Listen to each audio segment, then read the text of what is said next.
Halo sahabat literasi, kembali lagi di kanal YouTube ini, Agroliterasi. Kami kembali hadir untuk berbagi informasi seputar kegiatan budidaya tanaman asollah. Ya, dan pada konten kali ini kita akan membahas sebuah tema yang merupakan salah satu langkah pemeliharaan tanaman asollah, ya, yaitu proses pemupukan. Ya, sahabat YouTube, salah satu persyaratan tumbuh daripada tanaman asollah itu adalah unsur hara. Sehingga dengan demikian, ya, kita harus melakukan proses pemupukan secara rutin. Karena unsur hara yang ada di dalam pupuk inilah yang tentunya menjadi modal bagi pertumbuhan tanaman asollah itu sendiri. Ya, sahabat YouTube, pemupukan kita lakukan tentunya secara garis besar itu ada dua macam, sahabat YouTube. Ada pupuk yang sifatnya padat maupun pupuk yang sifatnya cair. Ya, dan di sini saya selalu menyarankan sebisa mungkin kita menggunakan pupuk-pupuk organik yang bisa kita dapatkan tanpa harus mengeluarkan biaya. Ya, sebagaimana kita paham bahwa sebenarnya kegiatan budidaya tanaman asollah itu adalah kegiatan atau proses budidaya yang sangat murah. Selama kita berusaha memanfaatkan sumber-sumber daya yang ada di sekitar kita tanpa harus mengeluarkan biaya. Ya, sahabat YouTube, ada beberapa jenis pupuk yang bisa kita manfaatkan. Saya katakan tadi, pupuk padat dan pupuk cair. Ya, pupuk padat di sini kita bisa menggunakan kotoran ayam, kotoran bebek, ya, kotoran sapi, kerbau, kotoran kambing dan sebagainya. Ya, itu bisa kita lakukan, kita manfaatkan sebagai sumber unsur hara bagi tanaman asollah. Proses pemupukannya seperti apa? Ya, proses pemupukannya seperti apa? Proses pemupukan sering saya katakan apabila kita menggunakan pupuk padat seperti kompos maupun pupuk kandang, kita sebaiknya melakukan proses pemupukan kita 7 sampai 10 hari sekali, ya. Ya, jadi kita melakukan proses pemupukan setiap 7 sampai 10 hari. Ya, dan minimalnya, ya, kita melakukan proses pemupukan setiap 2 minggu. Itu paling minimal, sahabat YouTube. Ya, jadi dalam 2 bulan, jadi dalam sebulan, ya, minimalnya kita melakukan proses pemupukan 2 kali. Ya, sekali lagi, pupuk merupakan sumber utama unsur hara bagi tanaman asollah. Jadi kita lakukan proses pemupukan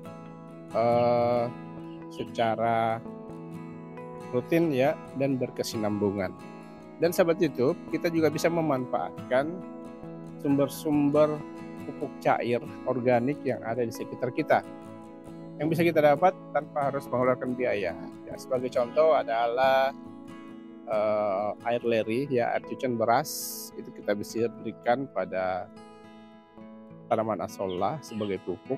Bisa kita langsung berikan dalam keadaan segar, ya.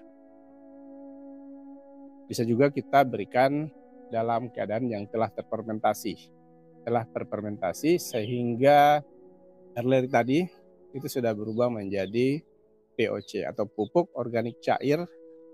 Ya, seperti itu, ya, sahabat YouTube, ya, ataupun mikroorganisme lokal atau MOL. Ya, itu merupakan salah satu jenis pupuk yang kita bisa berikan. Nah, dan sekarang untuk penggunaan POC, pupuk organik cair, misalnya dari air cucian beras, ya, kita melakukan pemberian 2 kali seminggu, ya, dengan takaran untuk 1 meter bujur sangkar itu kita berikan sekitar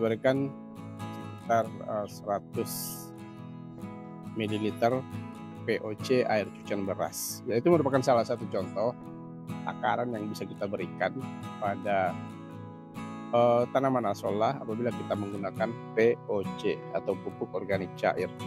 Ya, dan bisa juga kita kembangkan jenis-jenis pupuk organik cair yang lain, ya, sahabat YouTube. Kita tidak terpaku pada satu jenis pupuk saja. Ya, dan intinya di sini pemupukan harus kita lakukan secara rutin dan berkesinambungan. Ya, dan sahabat YouTube, ada satu proses yang sangat mempengaruhi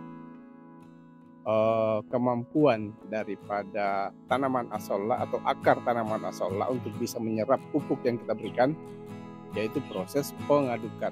Jadi tidak hanya cukup dengan melakukan proses pemupukan, tapi kita juga harus mengadakan pengadukan. Air yang menjadi media budidaya tanaman asolla itu harus rutin kita aduk, ya. Kalau bisa setiap hari. Tujuannya agar untuk memastikan akar daripada tanaman asolla bisa mendapatkan atau bisa menangkap dan menyerap unsur hara yang dibutuhkannya itu dari yang berasal dari pupuk yang kita berikan. Ya, jadi sahabat YouTube, sekali lagi proses pemupukan yang dilakukan secara rutin tetap harus kita ikuti dengan proses pengadukan media budidaya tanaman asolla. Karena pada dasarnya unsur hara itu umumnya mengendap di dasar kolam. Ya, jadi kalau tidak diaduk, tentunya tanaman asolla sulit untuk bisa menjangkau unsur hara tersebut.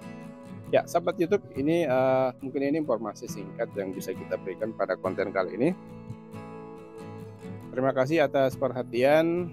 Mohon maaf atas segala kekurangan. Kami akhiri, wabillahi taufiq wal hidayah. Wassalamualaikum warahmatullahi wabarakatuh.